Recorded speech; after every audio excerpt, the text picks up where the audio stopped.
Oke, kula awiti nggih. Bismillahirrahmanirrahim. Assalamualaikum warahmatullahi wabarakatuh. Alhamdulillah wassalatu wassalamu ala Rasulillah wa ala alihi wa sahbihi wa mawalah wa la haula wa la quwata illa billah. Asyhadu an la ilaha illallah wahdahu la syarika lah wa asyhadu anna Muhammadan abduhu wa rasuluhu la rasula wa la nabiyya ba'dah. Yaqulu tabaraka wa ta'ala fi kitabihil karim. A'udzu billahi minasy syaithanir rajim. Dzalikumullahu rabbukum la ilaha illa huwa khaliqu kulli syai' fa'buduhu wa huwa ala kulli syai'in wakil.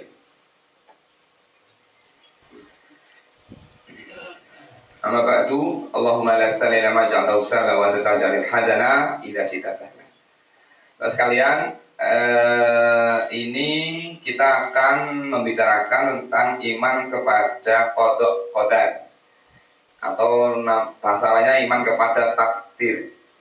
Sebenarnya pembahasan tentang iman kepada takdir itu sangat rentan menimbulkan masalah. Makanya saya tuh kalau memang tidak ada tuntutan untuk membahas masalah takdir, mending membahas yang lain, karena urusan takdir itu nanti berbahaya. Makanya kita pelan-pelan ya, supaya nanti minimal kaidah-kaidah atau dawabit yang harus kita pegang ketika kita memahami iman kepada takdir itu kita pahami dulu, sehingga kita tidak terjebak kepada kesalahan dalam memahami iman kepada takdir. Yang pertama, bahwa iman itu qaulun wa amalun. Iman itu terdiri dari ucapan dan perbuatan. Ada qaulul qalbi, ucapan hati, itu seperti al-i'tiqadu wal yakin, keyakinan dan yakin, i'tiqad, keyakinan. Qaulul lisan itu ucapan lisan, seperti mengucapkan membaca Al-Qur'an, mengucapkan kalimat-kalimat thayyibah gitu. Wa amalul qalbi, amal hati, amal yang dikerjakan oleh hati, seperti misalnya tawakal, sabar, ya, yang niat, itu kan amal-amal yang dikerjakan oleh hati. Ada juga amal anggota badan, wa amalul jawarih, amal yang dikerjakan oleh anggota badan. Maka iman kepada takdir ini bagian dari qaulul lisan, ya, yang dari keyakinan kita dalam hati kita. Nah, ada ungkapan qada qadar, ada ungkapan takdir. Apa bedanya antara qada qadar dan takdir? Para ulama memang berbeda pendapat tentang ketika mendudukkan tentang qada qadar, ya, dan takdir. Qada itu ketetapan atau apa yang diputuskan oleh Allah Ta'ala sejak dahulu. Kemudian qadar itu perwujudan dari ketetapan Allah yang terjadi. Ini pendapat pertama. Ada juga yang menyebutkan qada dan qadar itu sama. Ada juga yang merinci qada dan qadar ketika dia disebut dalam satu narasi, satu kalimat, maka qada dan qadar berarti tadi beda. Tapi kalau dia dipisah, dia berbeda narasi, maka qada ya berarti qadar, qadar juga berarti qada. Kemudian ada juga yang mengatakan bahwa qada qadar itu yaitu ya takdir itu, qada dan qadar. Nah, pada intinya kita akan mendudukkan tentang iman kepada takdir. Maka di sini ada beberapa poin penting yang harus kita pahami bersama. Oke, yang pertama di sini poin nomor 61. Yajibu alaina an nu'mina bi annallaha khalaqa kulla syai'in. Wajib atas kita beriman bahwa sesungguhnya Allah Subhanahu wa taala telah menciptakan segala sesuatu. Jadi yang menciptakan di muka bumi ini adalah Allah Ta'ala. Innallaha khalaqakum wa ma ta'malun. Allah telah menciptakan kalian dan apa yang kalian kerjakan. Perbuatan kalian itu adalah wujud dari ciptaan Allah Ta'ala. Wa ma ta'malun. Di sini ada dalil yang disebutkan di dalam matan ini, ya. Dzalikumullahu rabbukum. Itulah Allah Subhanahu wa taala. Rabbukum, ya, halaman 41. Rabbukum, Tuhan kalian. La ilaha illa huwa, tiada ilah selain daripada Allah. Khaliqu kulli syai'in. Allah lah yang maha menciptakan segala sesuatu. Berarti Allah itu khaliq. Fa'buduhu, maka sembahlah ia. Wa huwa ala kulli syai'in wakil, dan Allah, ya, wa huwa ala kulli syai'in wakil. Allah menjadi wakil dari segala sesuatu. Ini terjemahnya kok bedanya. Jadi ayat ini menunjukkan bahwa Allah Ta'ala yang menciptakan alam semesta. Ini menjadi bantahan bagi sebagian kalangan yang terjebak kepada kesalahan memahami takdir. Kesalahan memahami takdir itu secara sederhana kita kelompokkan menjadi dua titik ekstrim. Yang pertama adalah kelompok Qadariyah. Kelompok Qadariyah itu memahami bahwa alam semesta ini ada dengan sendirinya, tiba-tiba ada. Mboten enten sing nitahke. Mereka hanya memahami akan sebab akibat. Salah satu penganut Qadariyah ini adalah penganut paham bahwa manusia itu seperti diyakini seperti apa yang diucapkan oleh Darwin, bahwa manusia itu berasal dari kera, kemudian berevolusi. Nah, maka itu menafikan keberadaan Allah. Ya seperti kita ini. Kenapa kita lahir? Yus pokoknya enten. Tidak ada yang menciptakan. Dia ada dengan sendirinya. Terjadi dengan sendirinya. Itu muncul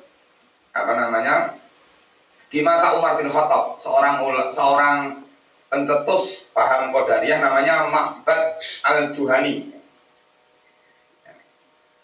Kemudian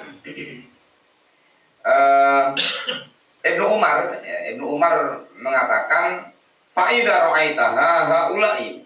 Kalau kamu bertemu dengan orang model begitu yang tidak percaya dengan adanya Tuhan, alam itu ada dengan sendirinya, ya, itu maka fakulu, maka katakan kepada mereka, ini bari'um minhum wa hum bari'un minni. Aku berlepas diri dari mereka dan mereka bukan bagian dariku. Artinya rusak ini pemahaman seperti ini. Hanya memahami bahwa alam itu ada dengan sendirinya, atau menafikan keberadaan Allah. Dalam batas tertentu kadang-kadang kita terjebak di situ.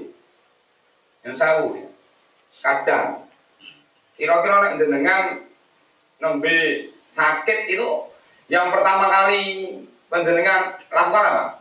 Misalnya masuk angin misalnya. Yang ada dalam benak itu ndonga sik napa langsung suntik. Nah, jadi refleks pikiran kita itu bukan berdoa kepada Allah dulu, tapi tak suntik nih gone Pak Dokter Jahono, dokter kamu mari. Jadi ini pola-pola yang perlu kita revisi, perlu kita perbaiki, karena Allah SWT itu sangat senang ketika hambanya itu mengadukan seluruh masalahnya. Dalam hadis Rasulullah SAW mengatakan, mintalah kepada Allah sampai ketika sandal kalian putus, itu minta kepada Allah. Sandal pedot kan sampai Gusti Allah. Nah, ini mau terima sandal pedot. Berarti dalam perkara yang remeh saja kita melibatkan Allah Ta'ala. Ya Allah, sandal kula nipun pedhot niki pripun.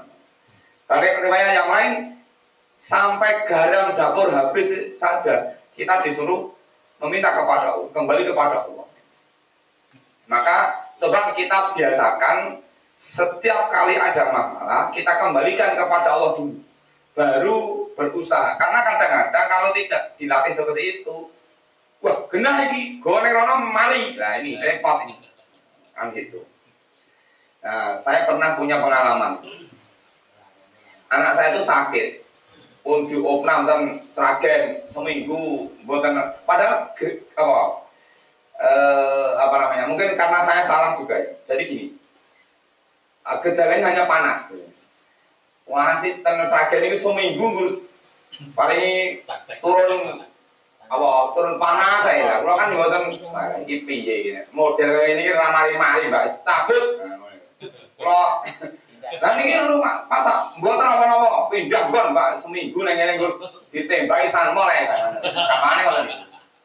Nah akhirnya pulau pindah dan Solo ini pulau boleh dokter sing meskipun tanggal merah tetap visit. Nah ketemulah di situ 10 hari malah. Buatan mari-mari. Wah, ini piye. Rumah sakit rada keren nek yo ngene ya. Suwe. Lah kula yo duh, kok salah rek. Saya itu berpikir, kula niku kok salah, kula sahabat Gusti Allah ya. Akhirnya saya memberanikan diri ketemu sama dokter anak yang paling senior niku. Kula goleki, kula ketemu perawat. Mbak niki dokter anak sing paling senior sing pinter dhewe asmane sinten? Wah, kebetulan yang nangani anak saya itu ya dokter itu. Saya matur, pangapunten dok saderengipun kula tak matur. Pangapunten saderengipun nggih. Niki anak kula niku pun 10 dina. Ngur panas 30 ya, 39, 40, 41. Ngur panas, saya medun 6 jam panas nah. Medun niki rampungnya sok apa? 10 dina kok ngur barane 10 dina kok ngur nandangi panas yo ora tekan. Lah bang kula protes ngoten niku. Doktere ngene. Empun Pak. Ilmu kula pun mentok. Rumus kula zaman sinau kula pun S3. Kula kok nek kabeh. Mboten saged mantu. Oh ngoten nggih. Nggih pun nek jenengan mboten mampu berarti resepe mboten ten mriki. Resep ten langit mengke dalu kula suwun nggih Gusti Allah.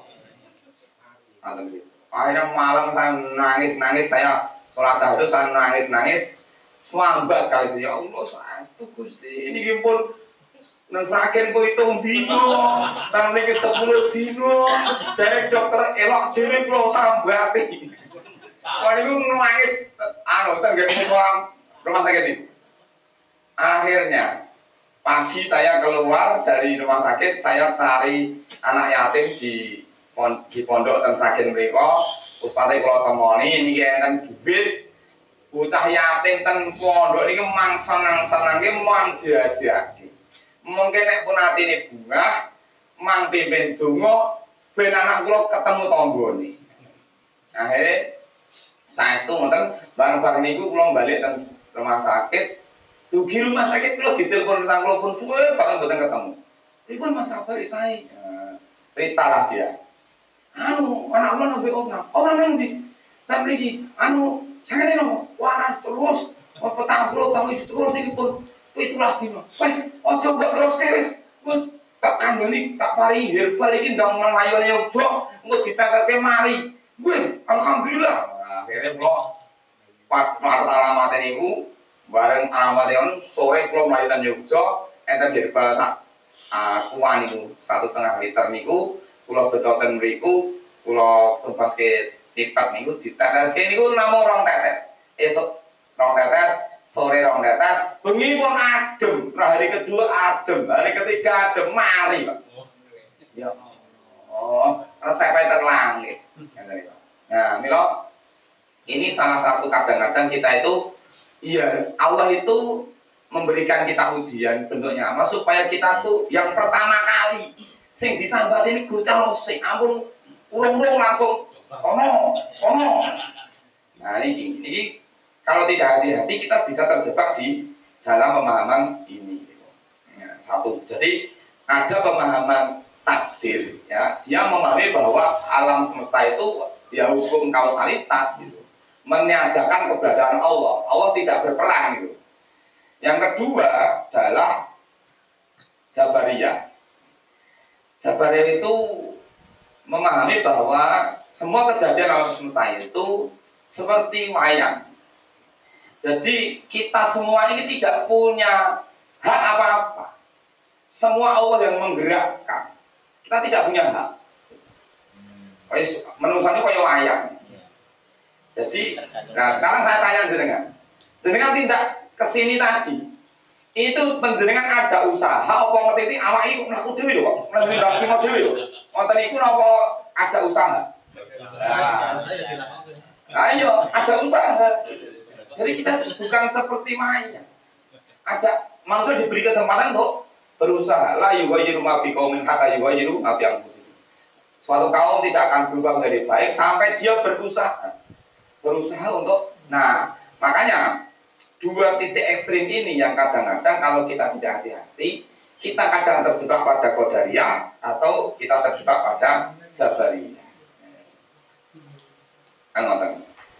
Nah, kita lanjutkan. Wa amara wa naha. Allah Subhanahu wa taala itulah yang memerintahkan, Allah yang melarang. Bentuk perintah dan larangan itu tujuan utamanya adalah lil maslahat libad, untuk kebaikan kita. Bahwa di balik perintah, di balik larangan itu pasti ada hikmah. Dan hikmah itu belum tentu kita ketahui pada saat kita mengerjakan perintah atau pada saat kita meninggalkan larangan. Belum tentu. Kadang-kadang kita tidak tahu sampai perintah itu kita selesaikan, sampai larangan itu kita jauhi, kok enggak belum ketemu hikmahnya gitu. Ya karena manusia itu terbatas, betul sakit belum bisa mengungkap hikmah daripada perintah yang dikerjakan dan larangan yang ditinggalkan. Tapi yakinlah bahwa semua perintah dan larangan itu tujuannya adalah untuk kemaslahatan kita. Kenapa Allah perintahkan kita sholat? Itu untuk kebaikan kita. Untuk kebaikan kita, yakinlah itu. Kan betul. Kenapa Allah Subhanahu wa taala perintahkan kita ibadah haji, keluarkan zakat, beribadah, kan betul. Nah, itu pasti ada hikmahnya. Jadi sesuatu yang tidak nampak hikmahnya tidak berarti bahwa itu tidak membawa kebaikan. Hanya saja karena kita ini belum tahu hikmahnya. Nah, kemudian wa kana amrullahi qadaran maqdura. Dan perintah Allah adalah kepastian yang telah ditentukan. Perintah Allah itu sudah terukur. Manusia pasti bisa mengerjakan. La yukallifullahu nafsan illa usaha. Allah nggak mungkin memberikan perintah dan menurunkan larangan kecuali pasti dia bisa mengerjakan dan dia bisa menjauhi. Sampai pada tataran ujian sekalipun, saya yakin penjenengan semuanya punya ujian sendiri-sendiri. Jangan sampai kita merasa aku wong sengsara dhewe. Jangan sampai. Orang lain bisa jadi menerima ujian yang jauh lebih berat daripada kita, tapi mereka lebih pintar mengemas menyembunyikan cara menghadapi ujian itu, sehingga ketika ketemu dengan orang lain tampak seolah-olah dia tidak mengalami suatu ujian. Jadi jangan pernah kita merasa uripe sengsara dhewe wae krungu critane kancane kuwi. Jangan ngono kongso to, lah iya to. Saking pintere kancane dhewe eleh nutup-nutupi itu. Karena apa? Karena setiap orang beriman ibadahnya kuat, itu akan menumbuhkan rasa ifah. Rasa ifah itu menjaga harga diri supaya tidak menjadi beban orang lain, menjaga kehormatannya. Kan enggak? Baik. Kita lanjutkan di poin berikutnya. Nah, ini yang poin yang 64 ini sudah masuk ke permasalahan takdir. Wa annallaha qaddara kulla syai'in qabla khalqil khalqi yusarriful kainati ala muqtada ilmi wa ikhtiyarihi wa hikmatihi wa iradati. Dan Allah Subhanahu wa taala telah menentukan segala sesuatu sebelum dia menciptakan segala kejadian. Allah sudah tentukan bahwa tanggal sekian akan terjadi ini. Ya, itu sudah ditentukan oleh Allah Taala. Kemudian dan mengatur segala yang ada dengan pengetahuan, maksudnya dengan ilmu Allah, dengan ketentuan dan kebijaksanaan dan kehendaknya. Begini, Pak. Yang tidak boleh kita lalaikan dalam memahami iman kepada takdir adalah sehebat apapun perdebatan tentang masalah takdir, umpama jadi debat tentang takdir kan, mbok nganti subuh, masih menang ya, itu tidak akan bisa merubah takdir. Ini nak kira-kira nak debat urusan takdir, nggak usah terlalu ngotot, karena sehebat apapun argumentasi yang akan disampaikan, itu tidak akan mampu merubah takdir. Karena Allah Taala, Rasulullah SAW menyatakan bahwa tidak ada yang bisa merubah takdir kecuali doa. Nanti akan kita dudukkan maknanya seperti apa. Makanya Rasulullah SAW mengatakan, "Idza dzukira ashabi faskutu." Ada 3 perkara yang ketika 3 perkara itu disebut, maka lebih baik diam, tidak usah komentar. Apa? Yang pertama, idza dzukira ashabi faskutu.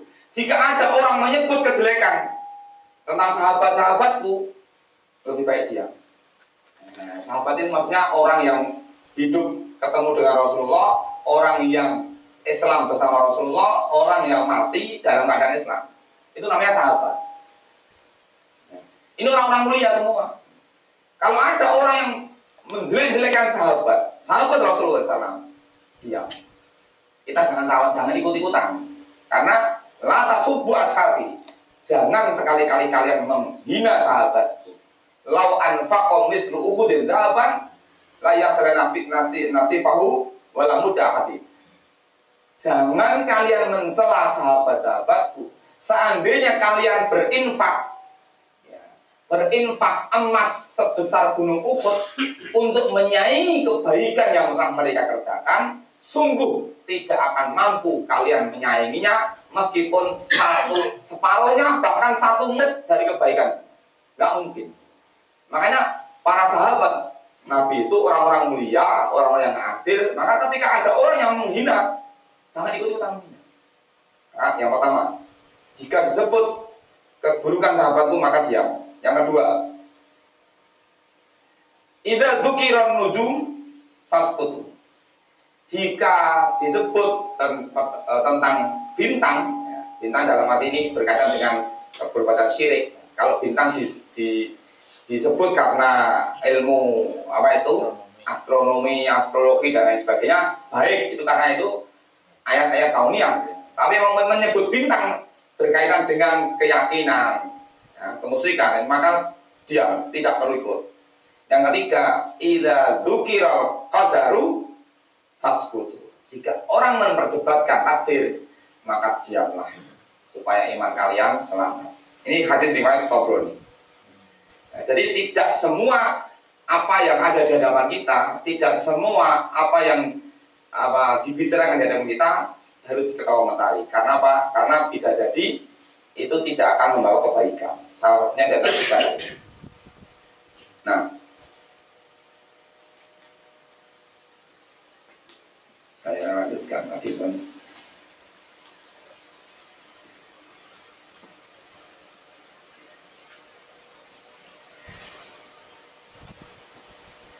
Wal af'alu shadirah 'anil ibadi kulluha bi qada'illahi wa qadarihi. Nah, ini mana? Adapun segala yang dilakukan manusia itu semuanya atas qada dan qadarnya. Kita lihat dalilnya dulu. Ini dalilnya nomor 65. 65 itu berarti wallahu khalaqakum wa ma ta'malun. Dan Allah Ta'ala yang menciptakan kalian dan apa yang kalian kerjakan. Jadi amal ibadah kita tuh yang menciptakan Allah Ta'ala. Nah, sekarang saya ingin mendudukkan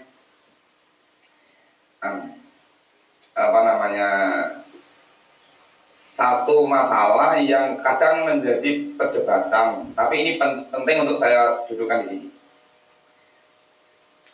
apa yang terjadi di muka bumi itu ada yang dicintai oleh Allah, ada yang dikehendaki oleh Allah.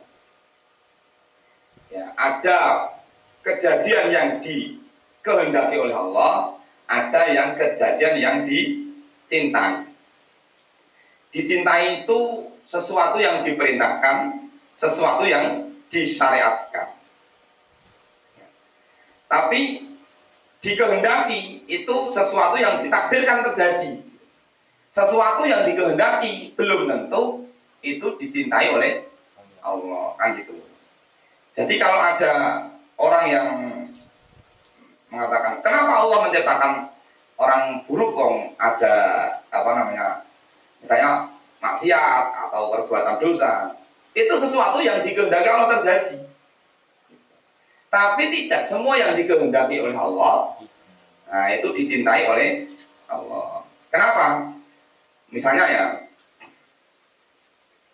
ada yang mendiskusikan, kalau seorang dukun, dia bekerja, kemudian dukunnya berhasil, apakah itu tanda bahwa dukun itu dicintai oleh Allah?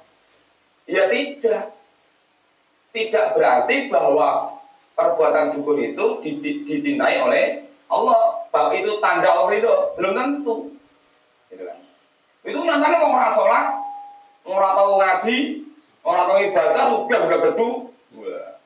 Anu dunia nih, wah. Apakah itu berarti bahwa Allah itu belum tentu?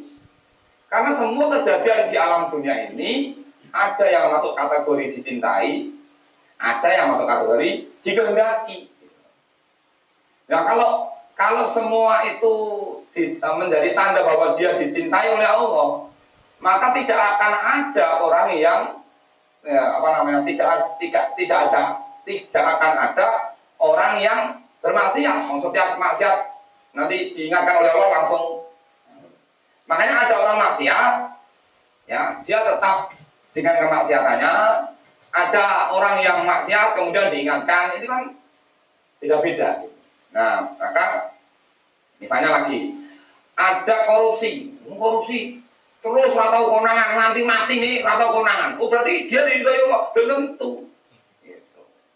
Nah, ciri sesuatu itu dicintai oleh Allah Taala adalah apa yang terjadi itu tidak bertentangan dengan perintah Allah Taala. Berarti itu dicintai. Karena Allah Taala memberikan tanda cintanya itu tidak selalu sesuatu yang mengenakan. Contoh, idza khabballahu qauman ibtala fa inna admal jazai ma'il balbala. Jika Allah mencintai sesuatu orang, Allah akan menguji orang itu, diuji terus. Nah, semakin tinggi cinta Allah, semakin berat ujiannya. Kan gitu. Tapi kadang-kadang manusia itu caranya nyadai beda. Rekoso terus kok, bisa kalau lagi geting. Nah itu karena keterbatasan ilmu. Misalnya ada orang sakit, kemudian datang Pak dokter. Pangapunten Pak, niki supune jenengan niku tingkat sakitnya pun parah. Niki nek mendengar derek kula. Niku kudu diamputasi. Nah, menurut ilmunya Pak dokter yang jauh lebih tinggi dalam urusan kesehatan daripada pasien, dia menurut ilmunya harus diamputasi. Nah, nek pasien ini ngeyel, dia kan boten purun yo, mengke mang tanggung dhewe. Kula pun ngene iki. Boten Dok, pokoke kula pun ngeten mawon. Wah, akhirnya yang dia enggak mau nurut kok. Akhirnya yang terjadi tambah parah.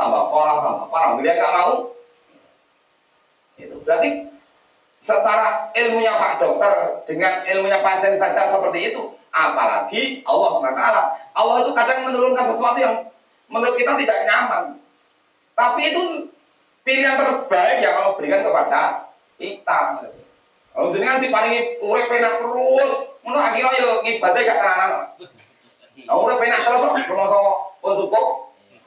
Mulai yo kalau diparingi masuk angin, kalau diparingi ngeluh, orang-orang dikai masalah. Itu supaya kita bahwa di balik itu semuanya pasti ada hikmah.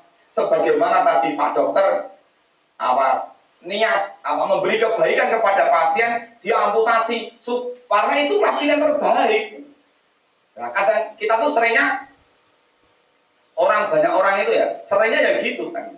Anggap di kosong, kadang-kadang dia elek.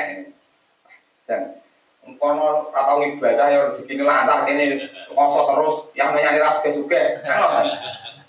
Kan karena ilmu manusia itu terbatas. Allah tuh Maha tahu orang ini harus diberi perlakuan seperti apa, orang ini seperti apa, kan seperti itu. Jadi keburukan yang tetap jalan itu bukan sebuah indikasi bahwa Allah Taala itu cinta, bahwa Allah Taala itu sayang, tidak, bukan. Nah, seperti itu.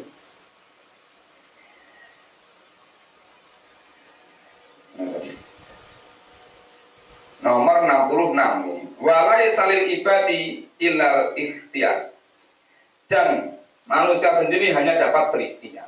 Jadi ketika melihat sesuatu itu dikatakan ini takdir Allah, hanya bisa kita katakan setelah terjadi.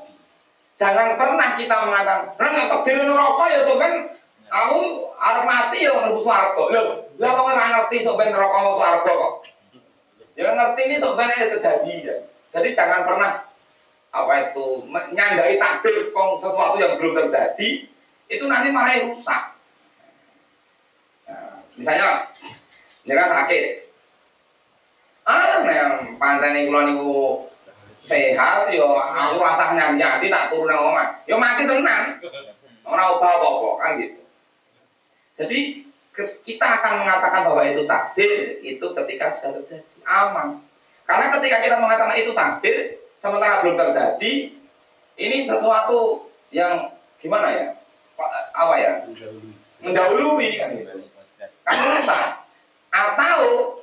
Atau itu sebagai bentuk apologi, bentuk justifikasi atas suatu sikap malas.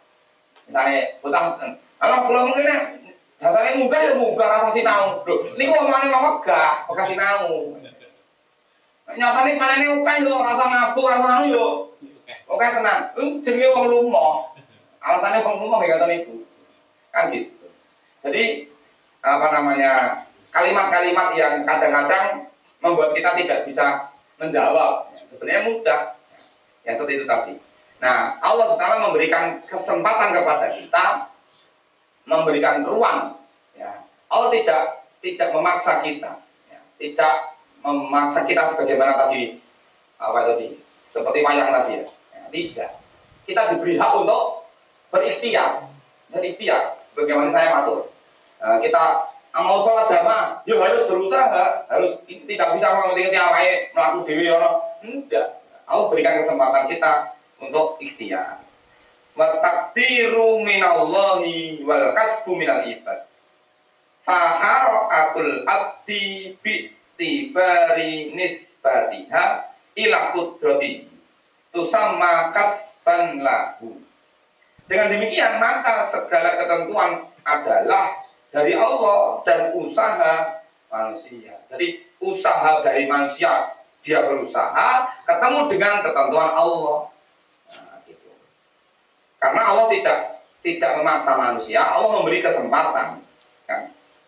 Tadi saya matur di surat Ar-Ra'd itu kan, la innallaha la yughayyiru ma biqaumin hatta yughayyiru ma bi anfusihim. Sesungguhnya Allah tidak akan merubah keadaan suatu kaum sehingga dia merubah keadaan itu. Jadi Allah sebenarnya dari ayat ini memberi kesempatan kepada kita untuk berusaha. Yang Allah nilai itu usahanya, bukan hasilnya. Allah akan lihat usaha kita. Wa qul malu fa sayarallahu amalakum. Katakan ya Muhammad, beramal kalian, beramal terus, bukan hasilnya tapi prosesnya. Kemudian perbuatan manusia ditilik dari segi kuasanya dinamakan hasil usaha sendiri. mana nomor 66 dalilnya ada di fa'alhamaha fujuraha wa taqwaha wa hadainahun najdain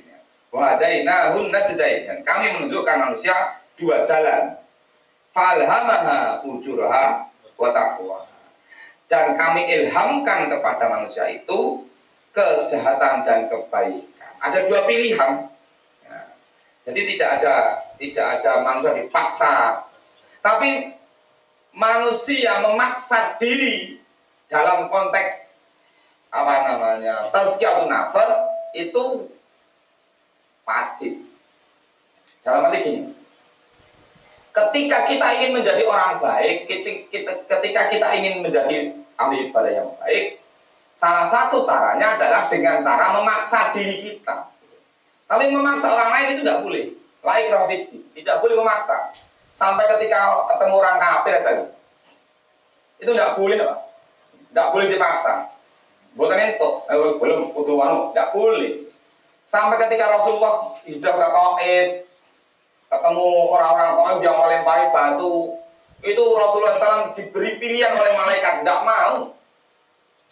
Hanya bisa berdoa, mendoakan. Tidak ada paksaan. Wabi tiba nomor 67. Ya, 67 5 kafir dan mafi. Oke. Nomor 68. Wal abdu yatasarrafu nasibahu mimma an'amallahu bihi alaihi minar rizki wa ghairi. Manusia hanya dapat mengolah bagian yang Allah karuniakan padanya berupa rizki dan yang lain. Maka termasuk seluruh yang diciptakan Allah di muka bumi ini adalah diciptakan untuk manusia. Ya, wallahu khalaqakum. Ya. Dan Allah telah menciptakan seluruh muka bumi ini untuk manusia. Jadi salah besar ketika ada orang kafir dulu sempat berkomentar. Orang Islam itu orang yang tidak punya rasa kemanusiaan. Kenapa? Ketika Idul Kurban hewan-hewan disembelih. Itu salah besar kalau dia sampai mengatakan begitu. Kenapa? Karena hewan, tanaman, semua yang ada di muka bumi ini Allah ciptakan untuk manusia. Dan manusia sudah diberi aturan. Carane menyembelih itu ada adabnya. Tidak asal dia menyembelih gitu. Kalau orang kafir kan nggak punya adab. Bukan dibabat. Namanya nyun saya beneran pesan yang YouTube nya ada. Suapi dileboki mesin urip dileboki langsung blong, campur. Gitu. Ini ada merek makanan tertentu itu yang katanya seperti itu. Jadi apa itu hewan utuh dileboki mesin mereka mungkin blong langsung. Itu kan nggak ada. Ada juga yang sapi dimasukkan kebul sama sapi itu masukkan dalam lorong. Terus mungkin ditembak kepalanya, plak, langsung mati. Nah, gitu. Kan itu nggak punya adab. Orang Islam ada adabnya. Caranya menyembelih pripun. Bahkan dalam satu keterangan saya baca, hewan yang disembelih dengan adab yang baik, maka hewan itu bersyukur kepada Allah. Bersyukur karena dia disembelih dengan adab yang baik. Ada bacaan Bismillah, ada takbir. Seperti itu. Nah, jadi salah besar kalau orang-orang kafir menuduh kita. Nah, itu tidak punya rasa kasihan kepada hewan. Dan kadang-kadang kita mengukur dengan rasa gitu. Saya pernah dapat pertanyaan lucu, Pak. Ustaz, apa hukumnya jual beli sapi? Lho kok saged? Lah sapi niku nek kulaan teng Bali digawa mriki, niku sapi jumlahe nggon truk niku mboten iso linggih niku ngadeg terus iki. Ora dolim. Lho, kan sapi kali manusa beda. Sapi niku sedina tok niku napa anune napa jerone nampung nek pas turu tok. Napa jenenge sing duwe sapi ten mriki. Lah itu. Sapi kan kuat ngadeg terus. Mboten jalan manusa kok ngadeg kok. Bocah-bocah kula sekolahe pacara 10 menit dong benak. Kaya ora nyambut gawe. Nek sapi kan beda. Sapi niku apa ya? Biasa aja. Ya dia tuh berdiri terus. Jerome niku nalika ajeng turu, nggih to. Napa enten? Dia kesel, aren. Oh ya. Iki sedina iki. Kesel ya sapi. Lah nek sedina niku kan mungkin salah ya. Maksudnya apa itu namanya? Mungkin mestinya kok penjualnya itu yo memberi ruang misalnya diistirahatkan dulu piye. Jangan rest area, jangan pijet. Nah, nek padatan putih ya. Rest area. Dipijet sih. Nanten. Ora ada gitu. Ya gitu ya, banjiran iki nggone banyu ngono sedina to. Sekali satu langsung goprok saka ketui. Banjiran goreng kelop iki. Gini. Terus ini tampil lagi. Hadhihi hiya usulul aqaid as-sahihah. Warada biha al-Qur'an wa sunnah wa syahidat biha al-atharul mutawatirah. Inilah pokok-pokok akidah yang benar yang terdapat dalam Al-Qur'an. Jadi terus kenapa? Iman itu ada 6. Rukun iman itu ada 6. Ya. Semuanya antuk minabillahi wa malaikatihi wa kutubihi wa rusulihi wal yaumil akhir. Ini satu rangkaian. Antuk minabillahi wa malaikatihi wa rusulihi wa kutubihi wa malaikatihi wa kutubihi wa rusulihi wal yaumil akhir. Ini satu kalimat. Antuk mina terus sebutkan. Hendaklah kamu beriman. Langsung Rasulullah menyebutkan 5. Tapi begitu Rasulullah menerangkan, menyebut iman kepada takdir, Allah ulang lagi, antuk wa tu'minu bil qadari khairihi wa syarrihi. Khusus kepada iman kepada takdir, Rasulullah mengulang kalimat dan kamu beriman. Gitu. Ini yang perlu kita cermati. Kenapa ketika Rasulullah menyebut hendaklah kamu beriman kepada Allah, kok Rasulullah tidak menyebut hendaklah kamu beriman kepada Allah, hendaklah kamu beriman tidak. 5 ini disebut sekali. Hendaklah kamu beriman kepada Allah, Rasulnya, malaikatnya, dan seterusnya. Tapi begitu kita mendengar Rasulullah memberikan penjelasan khusus iman kepada takdir, maka inilah di antara rahasia yang disebutkan oleh para ulama bahwa nanti di akhir zaman akan ada model orang yang menolak beriman kepada takdir. Bahkan ada yang mengatakan iman kepada takdir malah rasa maju, bro. Kan repot kan komentar ini. Nah, makanya Rasulullah mengatakan wa tu'minu bil qadari khairi wa syarrihi. Apapun takdir yang Allah berikan kepada kita, baik dan buruk, itu semuanya baik. Dan kita akan diberikan hikmah di balik takdir itu. Nah, maka kita kalau iman kita ingin selamat, maka 6 rukun iman ini harus kita yakini, ya, terutama yang paling berat tadi, yang paling ditekankan tadi adalah iman kepada takdir. Jangan sampai kita terjebak pada qadariyah atau jabariyah. Ya. Ini ukuran keimanan yang benar. Faman i'taqada, maka barang siapa yang beriman atau percaya jami'a dzalika mukinan bihi kana min ahlil haqqi was sunnah, maka orang yang percaya dengan ini semuanya, keyakinan ini semuanya, dia termasuk golongan ahlul haqqi was sunnah, atau dalam istilah lain ahlul sunnah wal jamaah. Wa faraqa ahlul bid'ah wad dhalal, dia telah menyelisih ahlul bid'ah dan sesat. Fanas'alullaha kamalal yaqini was sabati fid din lana wa likafatil muslimin. Maka selanjutnya kita memohon kepada Allah keyakinan yang kuat dan keteguhan dalam menjalankan agamanya. Gitu. Innahu arhamur rahimin. Sesungguhnya Allah Ta'ala yang maha penyayang. Jadi ini poin-poin keimanan yang tadi disebutkan Mas Roy tadi ya. Yang poin-poin penting ya, meskipun masih banyak bagian-bagian dari keimanan yang mungkin perlu juga kita pelajari. Tapi minimal pokok-pokok keimanan itu kita sampaikan di antara beberapa matan yang ada di sini. Ya, jadi nanti pertemuan selanjutnya sudah membahas tentang persoalan fikih yang mungkin akan lebih banyak pendapat-pendapat yang akan kita dengarkan, karena disitulah kita diajak oleh Allah Ta'ala untuk menjadi orang-orang yang dewasa dalam mensikapi perbedaan. Kalau urusan keimanan itu ada bagian mungkin lebih dominan bagian-bagian yang sifatnya itu doktrin. Sifatnya itu kita tidak ada pilihan, jenis keimanan loh. Jadi tidak ada ruang diskusi. Nah, itu harus terima. Itu bagian-bagiannya ada yang seperti itu. Oke. Mungkin itu beberapa poin penting yang bisa saya aturkan. Banyak hal mungkin kurang mungkin saya tambahkan sedikit ya. Ada sedikit masalah pertanyaan di antara jamaah. Oke. Gini pertanyaannya, Pak. Kenapa kan dulu Nabi Adam itu kan hidup di surga. Terus diusir, Pak. La taqraba hadhihi sajarah. Jangan kamu dekati pohon ini. Terus ada yang tanya, asline nggono Nabi Adam bisa ra ngeyel ngono awake dhewe swarga. Nggih, Pak. Pripun niku? Nggono Nabi Adam bisa ngono kan. Ono ae ono awake dhewe swarga, rasra urip ngene iki. Pripun carane? Carane jawab.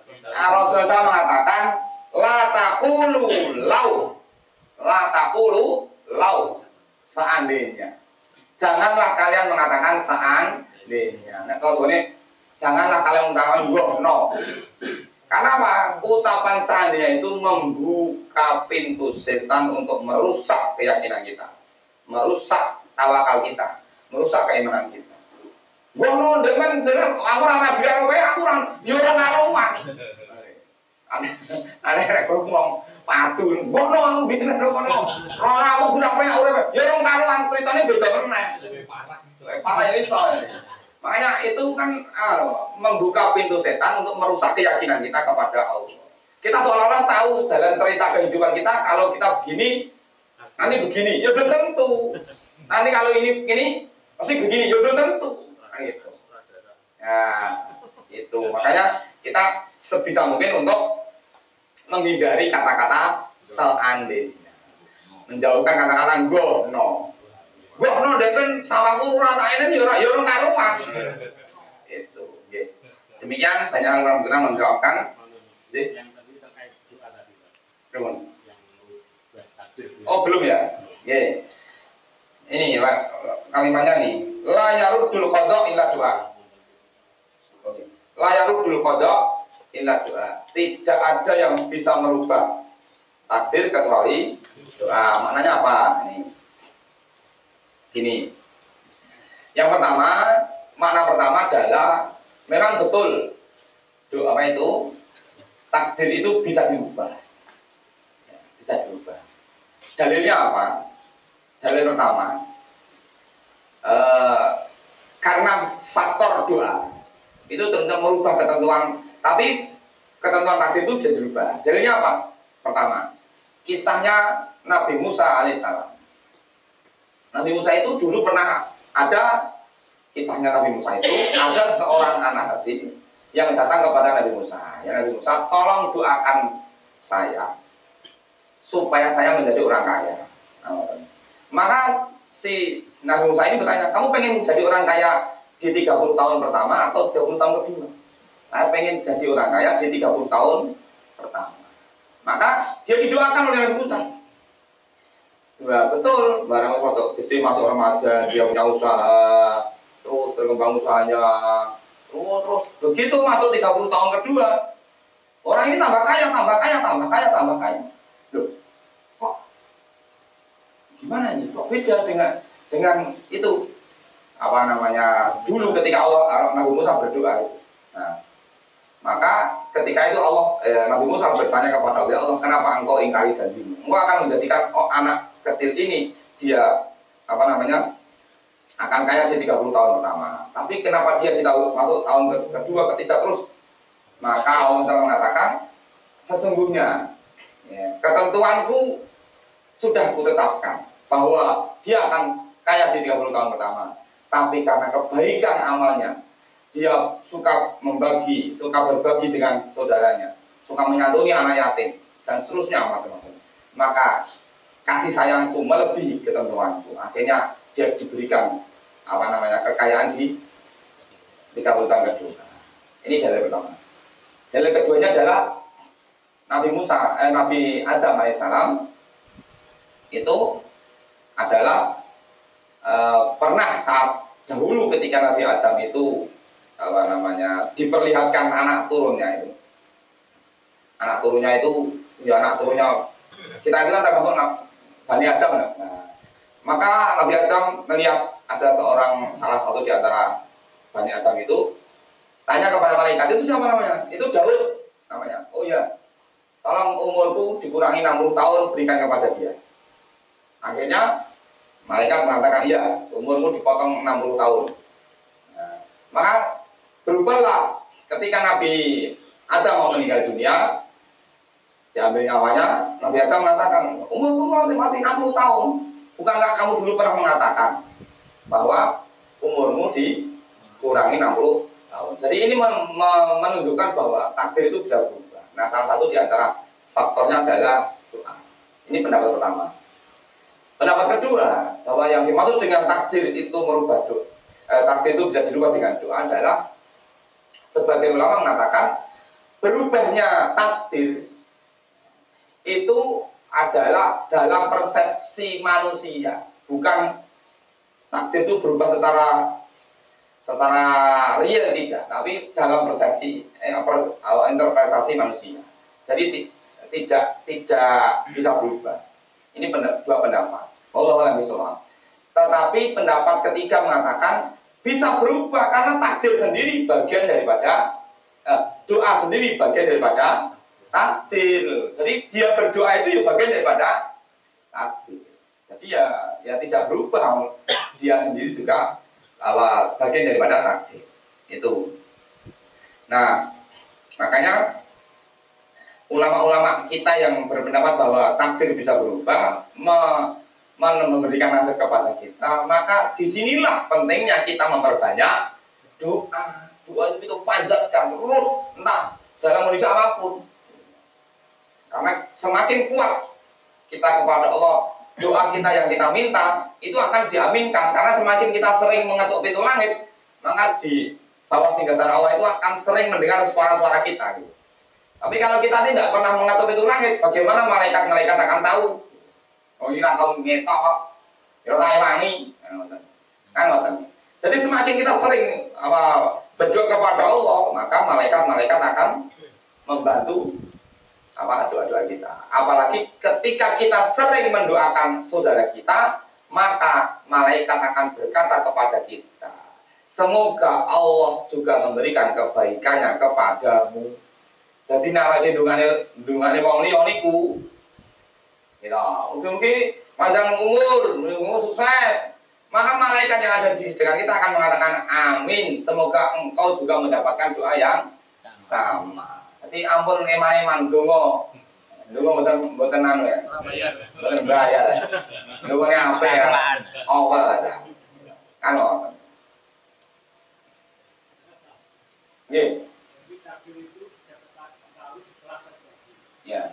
Apa bisa dikatakan bahwa takdir itu buah dari amal?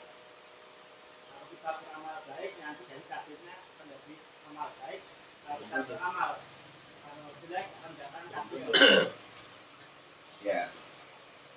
Karena Allah SWT menyatakan innallaha khalaqakum wa ma ta'malun. Allah menciptakan kalian dan amal-amal kalian. Jadi amal itu bagian dari takdir. Orang tidak beramal itu bagian dari takdir. Makanya tadi orang kenapa makanya Allah SWT mengatakan ada orang-orang yang beramal ahli surga, tapi dia tidak bisa istiqomah. Akhirnya amal menjelang kematiannya dia terpeleset dan dia mengerjakan amal-amal ahli neraka sehingga dia masuk neraka. Itu Allah menceritakan ada model begitu. Seperti siapa tuh ahli ibadah di masa Bani Israel? Hah? Ya. Hah? Lupa ini dulu. Nah itu kan ada itu 200 tahun dia beribadah, tapi akhirnya dia mati dalam keadaan murtad. Itu kan ada. Kenapa? Karena dia tidak bisa. Karena kita itu tidak tahu akhir kehidupan kita. Maka yang harus kita lalui adalah melazimi, menapaki jalan-jalan yang membimbing kita kepada surga. Innamal a'malu bil khawatim. Sesungguhnya amal-amal itu diukur dari amal penutup. Amal penutup. Tapi jangan kemudian orang bersikap amal sing dihitung amal penutupnya somben ae. Ya nek teko somben. Somben amalnya penutup dari ya bener penutup. Tapi yang kita nggak tahu penutup kita kapan.